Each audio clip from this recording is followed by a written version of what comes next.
You ask Tiger to calculate. This deals with linear inequalities with one unknown. The final result is x greater than 18. Let's solve it step by step. Group all constants on the right side of the inequality. Add 5 to both sides.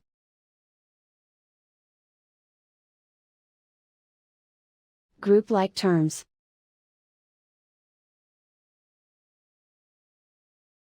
Simplify the arithmetic.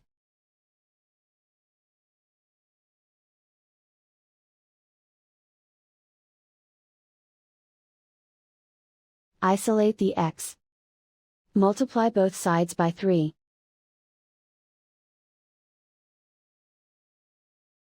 Group like terms.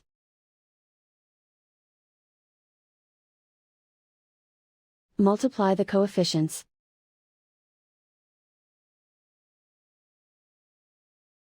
Simplify the fraction.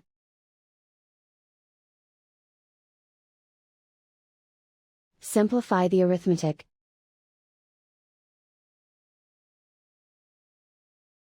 Plot the solution on a coordinate grid.